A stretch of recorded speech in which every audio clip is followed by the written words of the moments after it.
I think it's well known that Illinois has been hemorrhaging people for quite some time. According to data from the U.S. Census Bureau, more than 1,000 Illinois communities have lost residents over the course of the last 10 years.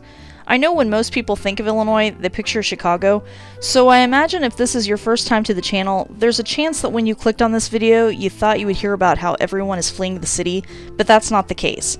The city of Chicago's population has held fairly steady for the last decade. Yes, people are leaving, but new people move in every day. The Windy City only lost 1,676 residents, which is just 0.1%, so they didn't make this list. This is going to be a series in which I go over which towns lost the most people, which lost the largest percentage of their population, which Chicago suburbs are shrinking, as well as which towns and cities are growing, so make sure to subscribe and ring the bell icon for notifications when new videos drop. For this video, we're looking at the number of citizens lost by the communities, so this list is the top 10 largest number of residents to move away. Number 10. Macomb. Macomb is a college town, home to Western Illinois University. It has some good things going for it. The cost of living is low, it's 16% below the national average. Housing is even cheaper at 39% below the national average, with the median home price being $105,900 and the average rent is $665. The crime rate in Macomb is also decent. Violent crimes are 19% below the national average. According to census data, in 2010, Macomb had a population of 19,298. The last numbers recorded show that the population has dropped down to 17,413 for a decrease of 1,885 or 9.8% of the population. The reason people leave Macomb is that it's hard to survive there. They have a weak job market with a 5.8% unemployment rate. Those who have jobs aren't making much money.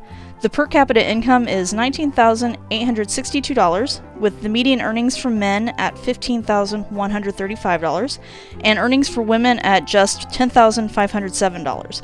So 33.6% of the residents live below the poverty line. If a person can get a job at the university, this is a town where you can live cheaply, but there isn't much there for anyone else. Number 9. Galesburg. Galesburg is located in the western part of Illinois, and it's another college town. It is home to Knox College, which is a 4-year liberal arts school. The cost of living is low, it's 21% below the national average.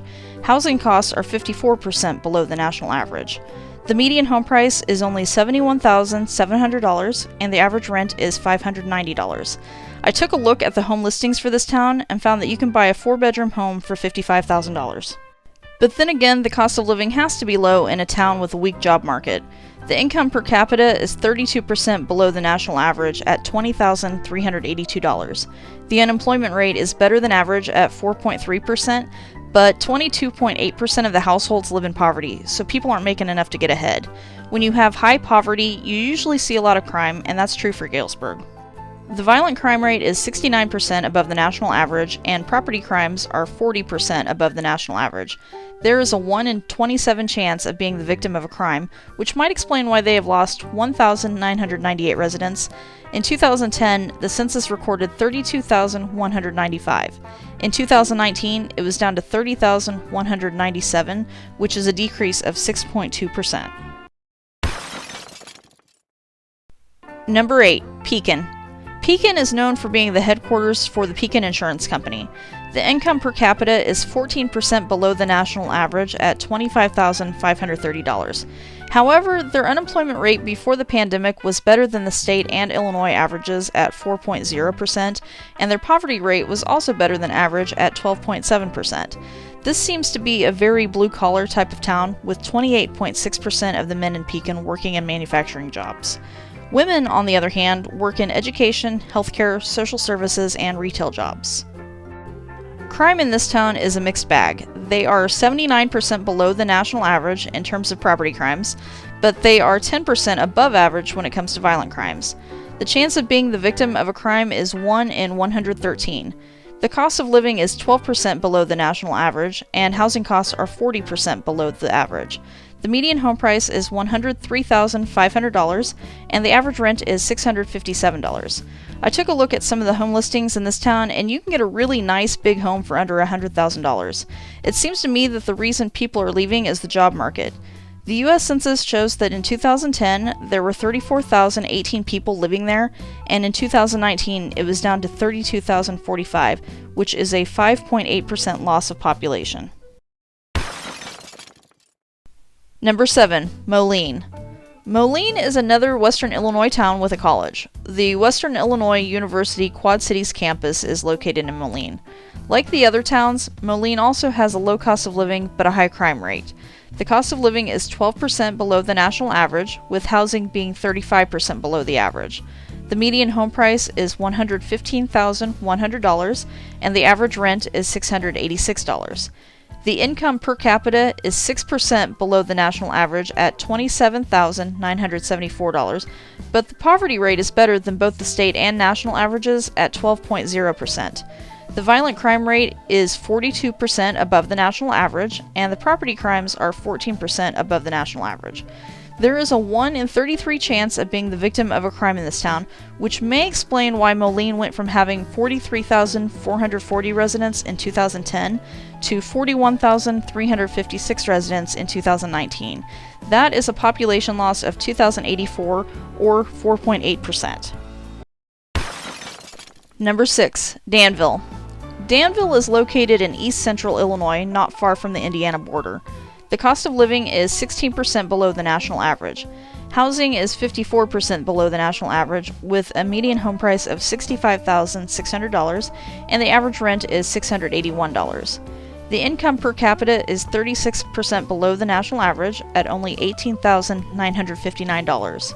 The unemployment rate is higher than both the state and national averages at 6.4%, and 29.7% of the households in Danville are living under the poverty line. If that isn't bad enough, the crime is out of control in this town, which might explain why the population dropped from 33,033 in 2010 to 30,479 in 2019. That's a 7.7% reduction in population. The property crime is 120% above the national average, and the violent crime rate is an insane 371% above the national average. The chance of being a victim of a crime in Danville is 1 in 16. This is just a depressing place to be, so it's no wonder that people are leaving. Number 5. Springfield. Springfield is the capital of Illinois. In addition to the government buildings, it is also the location of the University of Illinois Springfield campus, so it's another college town that people are leaving. In 2010, they recorded 116,996 residents. By 2019, it was down to 114,230 residents, for a loss of 2,766 people, or 2.4% of the population. The cost of living is 9% below the national average, and the housing costs are 30% below the national average. The median home price is $123,700, and the average rent is $742. Cheap living is one of the few good things about the city. The violent crime rate is 119% above the national average, and the property crime rate is 118% above the national average, so there is a 1 in 18 chance of being the victim of a crime. The sad thing is that these stats are after crime decreased by 3% from the previous year. Number 4. Belleville. Belleville is located in southwestern Illinois, across the Mississippi River from St. Louis. This is a town with quite a bit of poverty. The rate is 16.9% compared to the national average of 15.1%. The income per capita is $24,934, which is 15% below the national average. The violent crime rate in Belleville is 9% above the national average, and the property crime rate is 39% above the national average, so the chance of being the victim of a crime is 1 in 29. That might explain why people are leaving.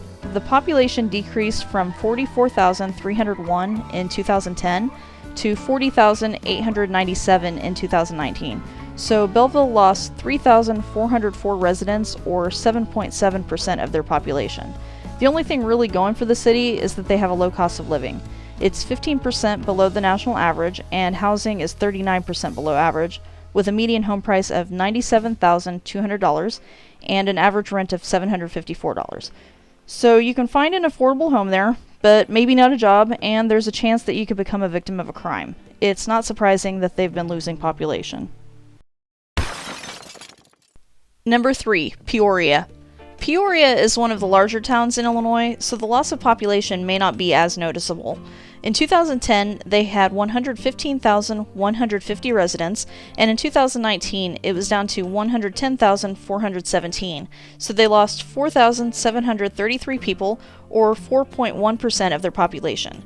This city follows the same patterns as most of the other cities on this list. They have a low cost of living, a weak job market, and a high crime. The cost of living is 8% below the national average. Housing costs are 28% below the average, with a median home price of $127,200, and the average rent is $740. The income per capita is under both the state and national averages at $28,316. Their pre-pandemic unemployment rate stood at 6.2%, and they have a poverty rate of 21.7%, in comparison to the state average of 14.0% and the national average of 15.1%. The property crime rate in Peoria is 82% above the national average, and the violent crime rate is 101% above the national average. The chance of being a victim of a crime is 1 in 21. I can see why people might want to leave this city. The one thing that Peoria has going for it that other towns in Illinois, excluding Chicago, don't have is an established performing arts presence. Peoria is home to the 14th oldest symphony orchestra in the country, as well as a ballet company and several theaters. Number 2, Decatur. Decatur is a city that sits right smack dab in the middle of Illinois. In 2010, they had a population of 76,131. The U.S. Census Bureau lists the 2019 population as 70,746, so they have lost 5,385 people, which amounts to a loss of 7.1%. The job market isn't great. The income per capita is 21% below the national average at $23,601, and the unemployment rate is 7.2%. With the residents not earning much to begin with, and many people being out of work, it means that 25.1% of the population lives below the poverty line. Where there's poverty, there's usually crime. Decatur's violent crime rate is 31% above the national average, and their property crime rate is 30% above average. The chance of being the victim of a crime is 1 in 30. This is after crime decreased 14% from the previous year. The cost of living is 18% below the national average, and since no one wants to live in Decatur, the housing costs are 49% below the national average. The median home price is $80,300.